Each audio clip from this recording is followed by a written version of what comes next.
नमस्कार, मैं खुशी और आप देख रहे हैं एसपी न्यूज। आइए नजर डालते हैं आज की बड़ी खबर पर। विधानसभा चुनावों से महाराष्ट्र में बड़ा सियासी उलटफेर, महायुति को छोड़ेंगे अजीत पवार। महाराष्ट्र में विधानसभा चुनाव के ऐलान की तारीख के नजदीक आते ही बड़े सियासी उलटफेर की संभावना बना रही है। महायुति की अगुवाई वाली शिंदे सरकार में अभी डिप्टी सीएम अजीत पवार अपना रास्ता अलग कर सकते हैं। महाराष्ट्र में पिछले कुछ दिनों के घटनाक्रम के बाद इसकी संभावना व्यक्त की जा रही है। केंद्रीय गृह मंत्री अमित शाह के दौरे और चुनाव आयोग की टीम में महाराष्ट्र पहुंचने के बीच बड़ा सियासी घटनाक्रम सामने आ रहा है। महाराष्ट्र की सरकार में एक साल पहले शामिल हुए अजीत पवार महायुति यानी एनडीए से बाहर होंगे। महाराष्ट्र की राजनीति पर पैनी नजर रखने वाले सूत्रों ने इसकी भविष्यवाणी कर दी है।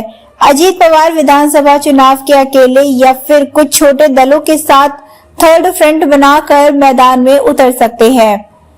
लोकसभा चुनावों के बाद पहली बार ऐसा हुआ है जब बीजेपी नेता और महाराष्ट्र के उप मुख्यमंत्री देवेंद्र फडणवीस ने भी लोकसभा चुनावों में कमजोर प्रदर्शन के लिए अजीत पवार पर ठिकरा फोड़ दिया है। फडणवीस ने कहा कि अजीत पवार के वोट ट्रांसफर नहीं हुए थे, इसीलिए महायुति का प्रदर्शन लोकसभा चुनावों में खराब रहा।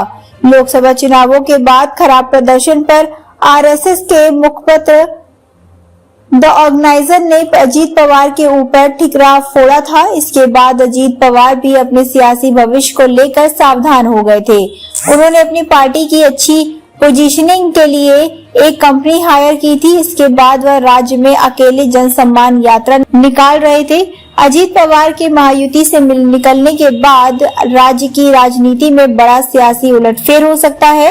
विपक्षी गठबंधन महाविकास अघाड़ी पर भी इसका असर पड़ेगा। सूत्रों के अनुसार अगले कुछ एक दिनों में अजीत पवार महायुति से एग्जिट ले सकते हैं। पिछले दिनों बीजेपी नेता नितेश राणा द्वारा अल्पसंख्यक समुदाय को लेकर की जा रही बयानबाजी पर भी अजीत पवार की अगुवाई वाली एनसीपी ने नाराजगी जाहिर की थी। महाराष्ट्र के राजनीतिक विश्लेषक दयानंद नैने कहते हैं कि अजीत पवार महायुति से बाहर जाने का फैसला ले चुके हैं। वह अब इसका फैसला कब करते हैं इसका इंतजार है। अभी तो परिस्थिति बनी है, उसमें वह सहज महसूस नहीं कर रहे थे। कई बड़े मौकों पर वह अनुपस्थित भी रहे थे। वह कई अवसरों पर पीएम मोदी और अमित शाह से अलग से मिले थे। महायुति से बाहर आने के बाद वह मनचाही सीटों पर चुनाव लड़ पाएंगे, इसकी तैयारी उन्होंने जनसम्मान यात्रा से की है। खबरों में अब तक के लिए बस इतना ही। फिर होगी आपसे मुलाकात ऐसी एक और बड़ी खबर के साथ। अब तक के लिए नमस्कार और देखते रहिए एसपी न्यूज। ऐसे लेटेस्ट अपडेट्स के लिए हमारे चैनल को सब्सक्राइब करें और तुरंत नोटिफिकेशन पाने के लिए बेल आइकन प्रेस करना ना भूलें। यदि आप हमें फेसबुक के माध्यम से देख रहे हैं तो हमारे पेज को फॉलो जरूर करें।